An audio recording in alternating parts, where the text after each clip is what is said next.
There are a lot of great things that Google will let you do for free if you register as a nonprofit.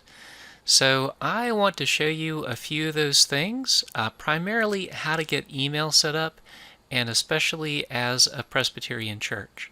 So the first thing that we're going to do is go to Google, and then we're going to type in Google for nonprofits. And that's going to bring this link up where we're going to go ahead and click on, and this is a quick overview of the kind of stuff that they offer, and I would encourage you to check that out, but just click on join the program. And to join the program, that's kind of the tricky part.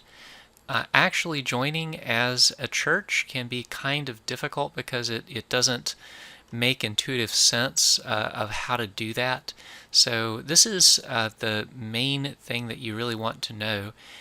When you click on apply to Google for nonprofits, it's going to ask you for an employer identification number. Now what you're probably thinking is, oh great, I've got an employer identification number. I'll just ask my treasurer and they'll tell me. But you don't want to use the EIN of your church in most cases. What you really want to do, at least if you're Presbyterian, is you want to use the PCUSA EIN. Okay, so the Presbyterian USA EIN that was initially granted nonprofit status in way back in 1954. You've probably seen this. This is called the Letter of Determination. And it's something that you can use in many, many cases, for instance, on like TechSoup or somewhere like that, to get free stuff as a nonprofit, as a church. So the number that we want to enter in here for Google for Nonprofits is this one, and it's hard to read, but it's 236393377. So let's go ahead and enter that. I'm not going to go through with the whole registration process, but I'll skip ahead to one that's already been completed after this.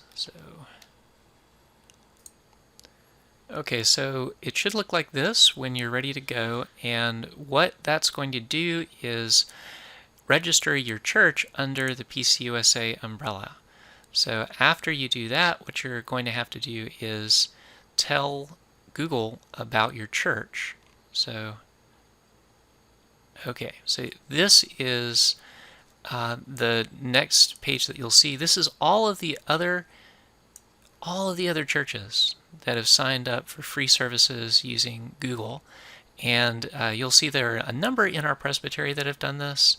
So I know people are using this. It's very, very handy, especially for email. But it's not something necessarily that. In fact, there's Presbytery of Tampa Bay. There we are. But it's not something necessarily that all of our churches are doing. So you want to click on Create a New Application. So you don't click on any of these unless that happens to be your church, which I really doubt, but it's possible. But click on Create New Application, and then you're going to tell Google about your church, whatever your church happens to be. And your website and your information and that sort of thing. And after you submit the application, it'll be a couple of days.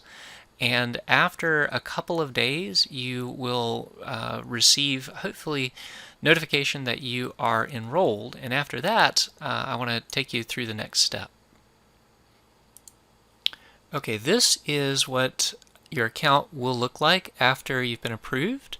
It only took about a day for us, and it might take a little longer or a little less, but once you're here, basically what you need to do is sign up for Google Apps for nonprofits. And in order to do that, what you're going to do is actually sign up for Google Apps, but there'll be a little button that says Enroll, and you'll click that and it will take you through the process.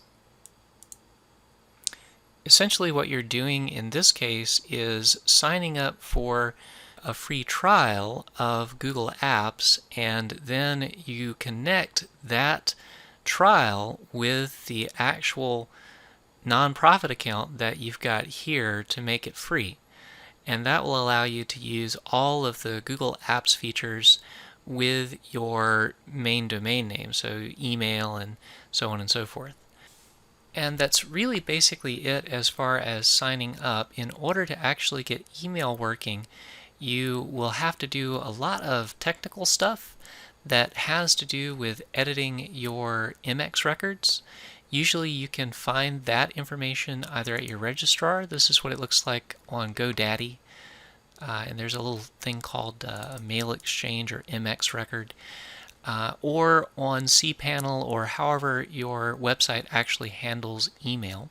It's a little more technical that I plan to get into right here, but that's relatively easy to set up if you're familiar with websites and that sort of thing. And if you're not, there are a lot of help articles that can take you through it. Hopefully that's helpful to you. This is, again, just one of the many different things that you can do through Google nonprofits. You can also sign up for Google Ads and special things that you can do with Google Maps and a few other items that are interesting as well. So hopefully that will be helpful to you and will enhance your ministry. Thanks and God bless.